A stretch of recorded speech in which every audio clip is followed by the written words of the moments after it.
jab at it. Yeah. Very good.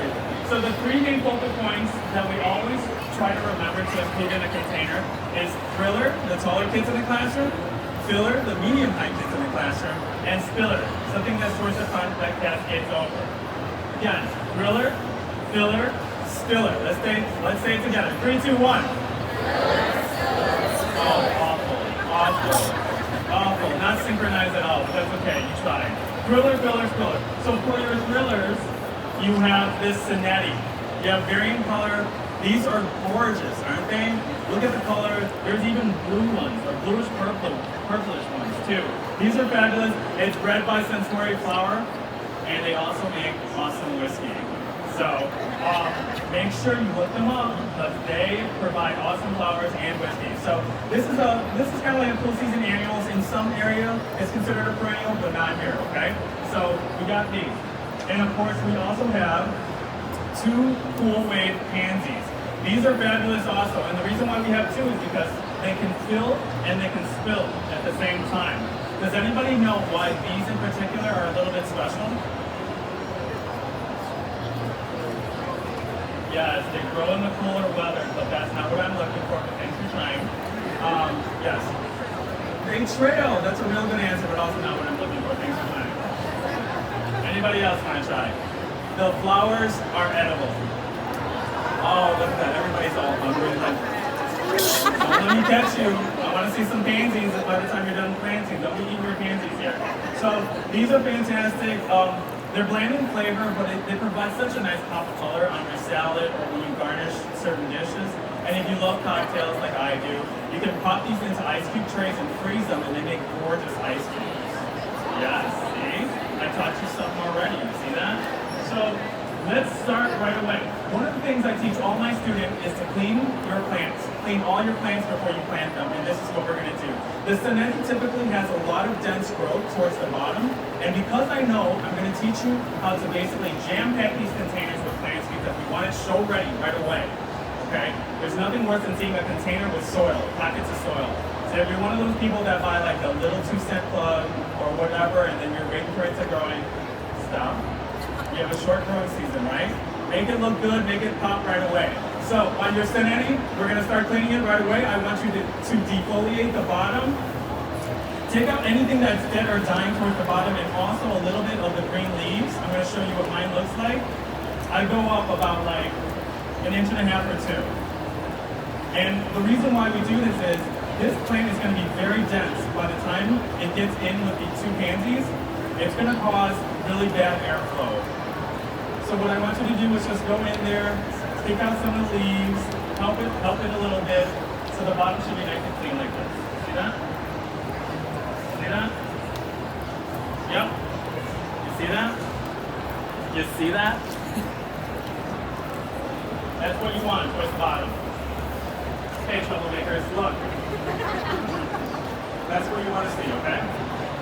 If you have a broken branch on your Senetti or a broken flower, remove it. This is a part of the cleaning. It's called tough love. You want that plant to focus its energy onto new growth. So if you have anything that's broken or damaged on that Senetti, go ahead and remove it now. Looking good.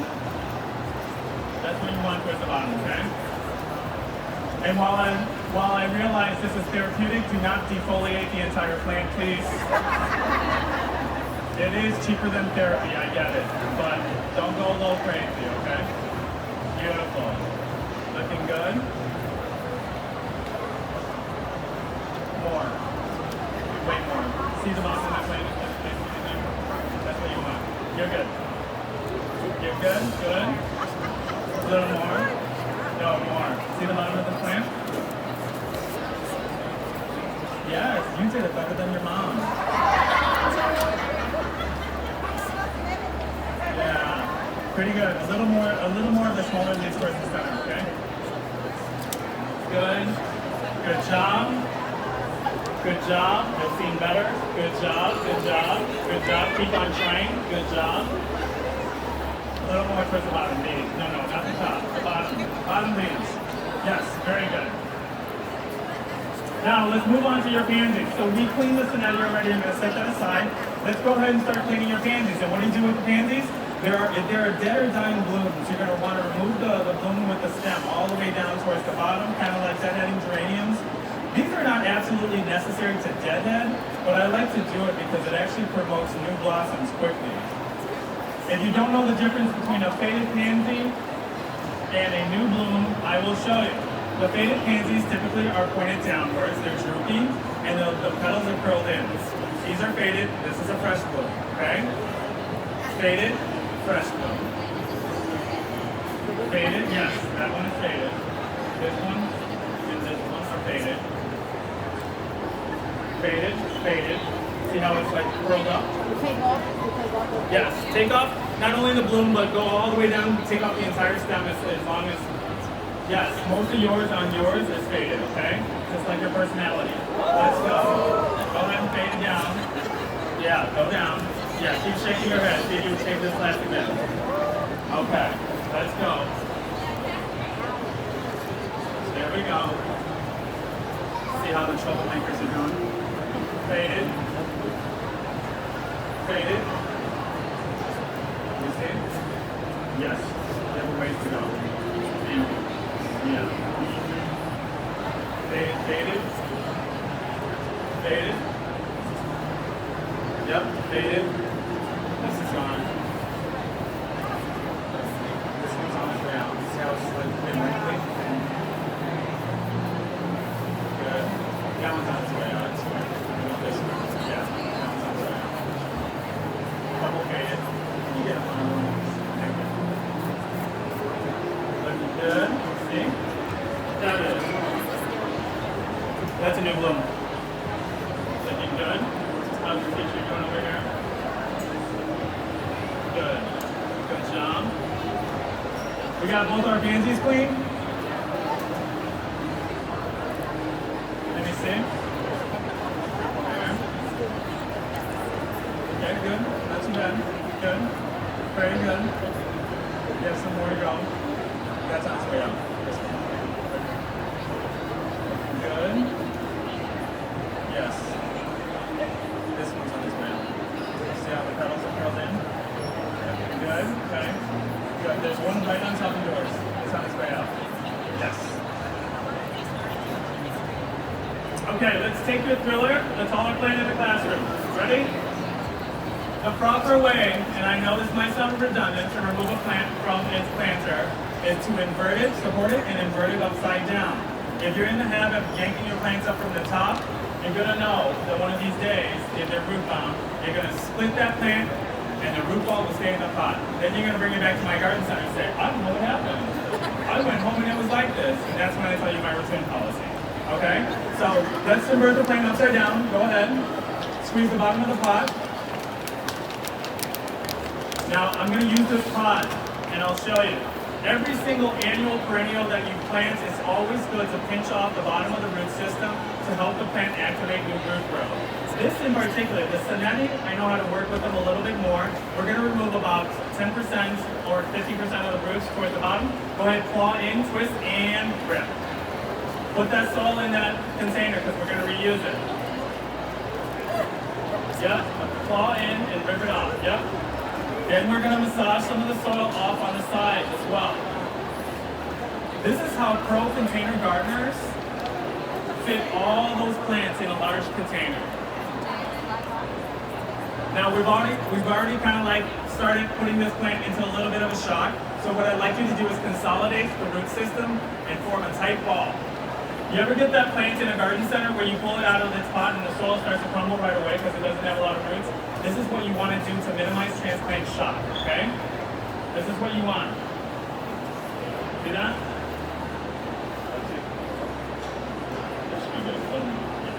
That's good. Ball it up.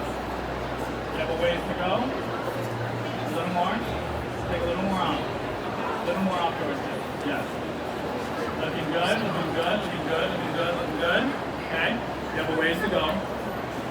Just be quick with it. Yep.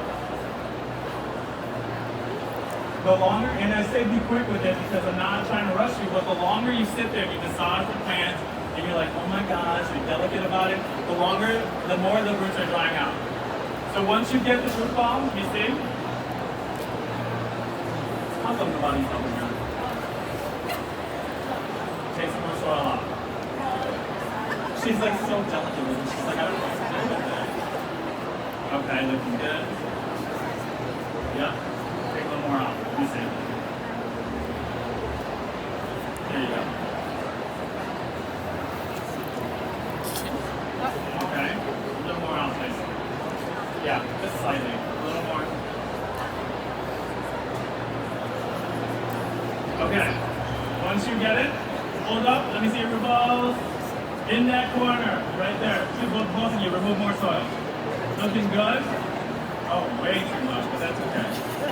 She had a stressful day. She's like, I'm going to strip all these root balls. Okay. So these are the taller kids in the classroom. My planter is facing you. This is the front of the design. I'm going to scoop some of the soil up towards the back, and I'm going to drop this beautiful baby inside, and then I'm going to scoop that soil right back. Not too low, but also yet not too high, okay? You want that Senetti to be nice and stable in there. You're gonna want to go deeper, okay? Because yours is a taller plant, so you want to take out some soil so that it's stable. Yours is a little shorter plant, so you want to have a little bit of soil to elevate it. Your plant should not be rocking around too much inside the planter. Good, good. Too low, raise yours. Raise yours as well. Too low, raise it. Good, good. Your flowers are facing you. See, this is heavy-handed. Turn this around. You see how the flowers are facing them? You can see. Turn this around so they face you. Okay? Looking good. Down 1 inch, please. Good. Good. Down another inch on yours, please. Good. Good. Good, good, good. Very good. Excellent. Handles peeled back so that it will break just right, okay? No pushing down during planting. So I realize a lot of us are like, especially if you garden before, a lot of us are jam-packed in the soil, okay? You don't have to do that. There's no point in us paying money for a nice fluffy potting mix if you're sitting there jamming that soil down, because again, it causes soil compaction and drainage issues, okay? So just avoid, and I'll tell you, all you heavy-handed gardeners out here, when I grade you later on, I'm gonna know, because your bag weighs a ton, because you're sitting there stuffing that soil in, praying for whatever you're praying for these plants to survive. So make sure that you get out of the habit of pushing it down. If you have to push that plant down, that means there's too much soil on the bottom. Just remove it and drop the plant a little deeper. Then you can go down way deeper, like another inch and a half. You as well. You as well, please.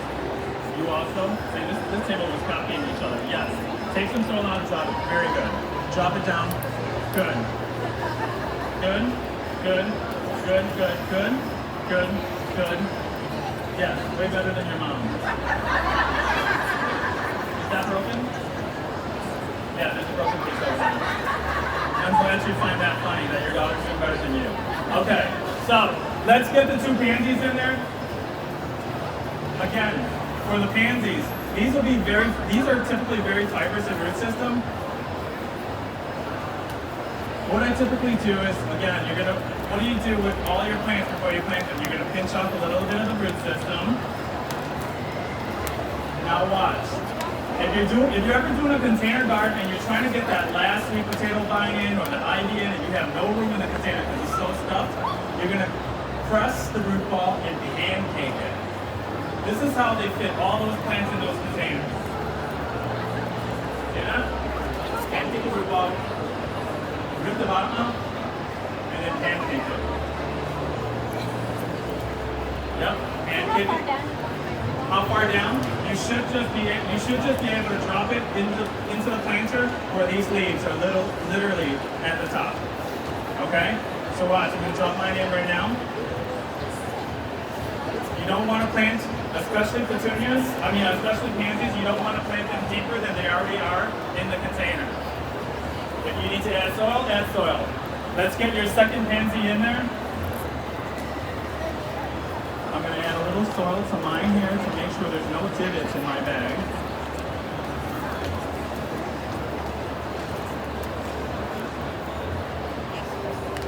You'll find that pinching the root system really helps activate new root growth, and these plants actually will catapult into the growing stage. Lots of roots, you see that? Yep, pinch the bottom off.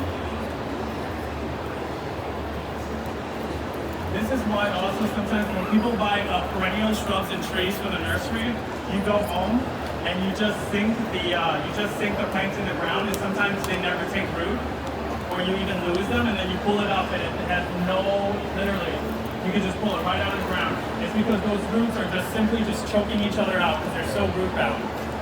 So with larger plants, of course with larger plants you can't really just simply take your hand and rip the root system out. You can take a sharp knife and just slice the bottom of the root off for the perennial trees and shrubs.